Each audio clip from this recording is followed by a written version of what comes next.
three types of people at every opening night of a casino. The first are celebrities, okay?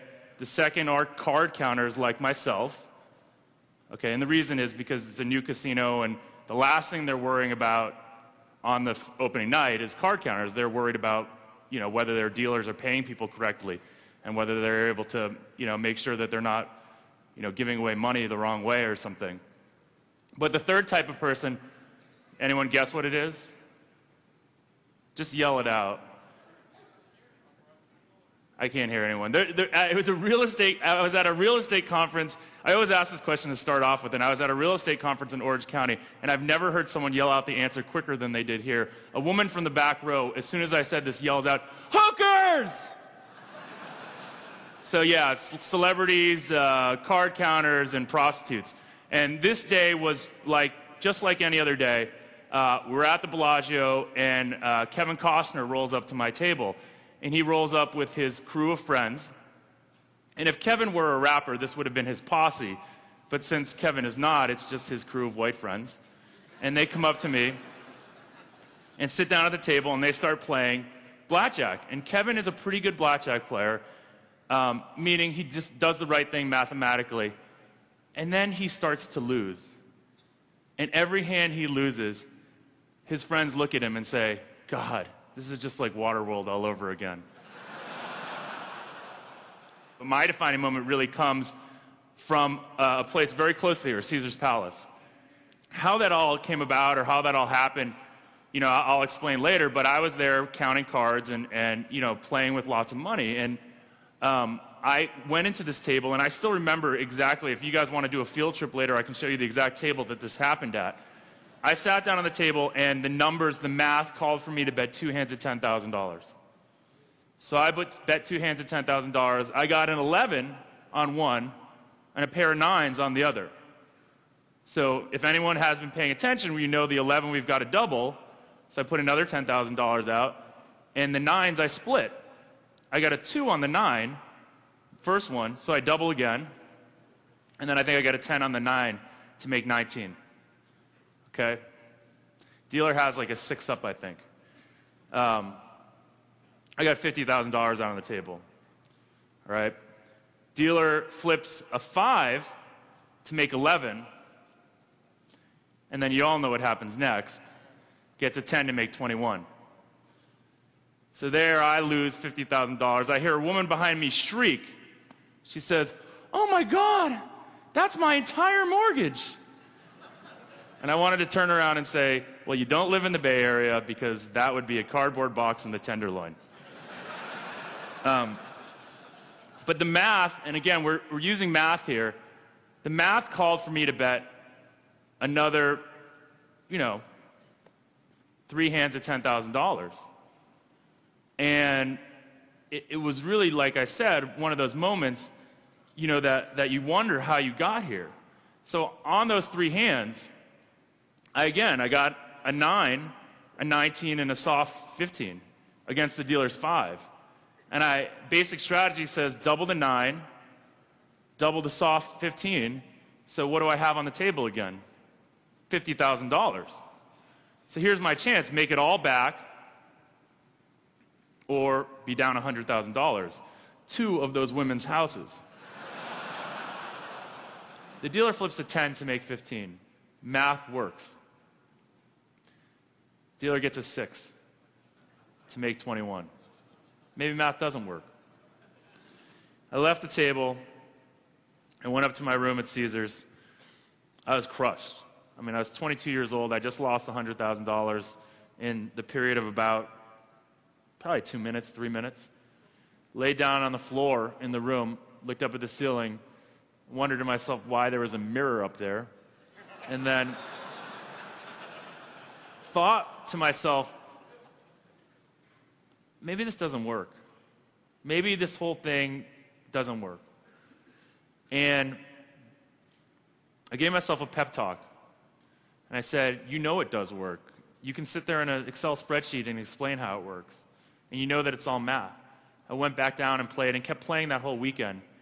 And for the weekend, ended up winning $70,000. Total, net. If I had won those two hands, I would have won over $250,000. But if I'd quit, would have lost $100,000, would never had a book or a movie made about me, and wouldn't be talking to you guys here right now.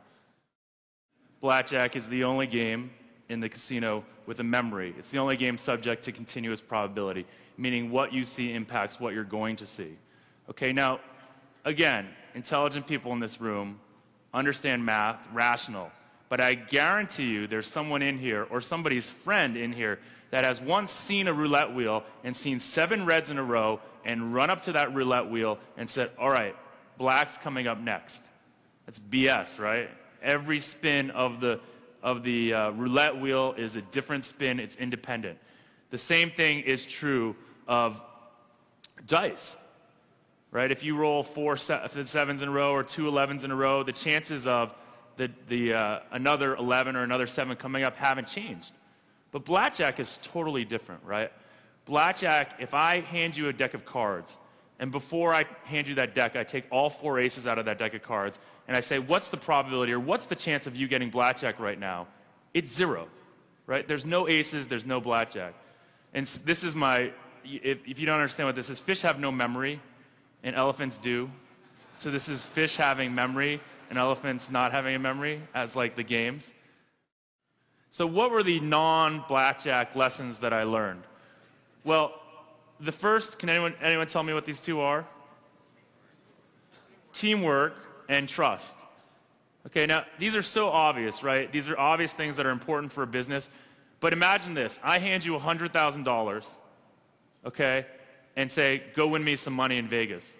And it's $100,000 in cash. There's no auditor following you from table to table, all right? When people ask us, how did you guys recruit, what was the most important thing? People always think it was intelligence or how smart they were. It wasn't. It was how trustworthy they were. Another aspect of this trust that I'm talking about is the trust in the data or the trust that whomever you're working with is doing their job effectively. All right, I walk up to a table and have to trust what the player is telling me is the count, and then I make $100,000 decisions based on that. All right, think about that in your job. Like, I've worked for startups and started 2 or 3 companies, and when you go from being the single entrepreneur at a company to all of a sudden having employees that are doing what you used to do, if you don't trust them to do their job effectively, you're never going to grow as a business. The importance of the numbers and the importance of analytics in something like sports really, captured my fancy. So I started thinking a lot more about, like, how would I do this, or what is the process that I would go through to do this?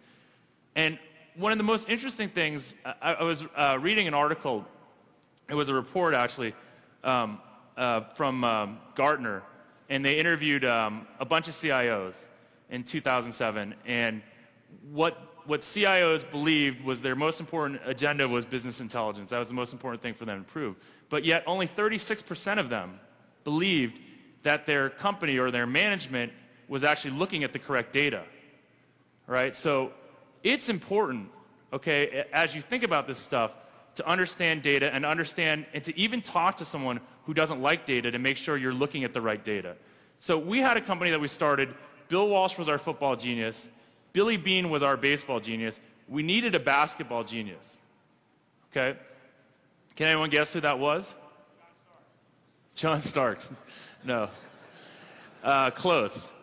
Well, his picture's right there. Jerry West. So I flew down to Memphis and met with Jerry West, sat across his office table from him, looks at me and he goes, boy, first words out of his mouth, I swear to God, boy, I hate statistics. And I looked at him and said, wow, well, this is going to be a fun 2 hours. Do you know any place I can go get barbecue? But we spent 2 hours together and talked through what he meant. And he didn't mean he hated statistics. He hated the way people in his organization or people in the sport were using statistics. He hated the fact that people think Allen Iverson's a good player, even though he needs 30 shots to score 30 points. And so by the end of this conversation with Jerry West, he was saying things to me like, yeah, you're right. I don't think we should measure all rebounds the same. A rebound off a free throw is not nearly as valuable as a offensive rebound that gives us another possession. An assist that leads to a jump shot is not nearly as valuable as an assist that leads to a dunk. So what Jerry meant was that he just wanted to use data in a better way, which is what we all want. But getting a window into his life and understanding that is one way to help sort of sanity check what you're using for data.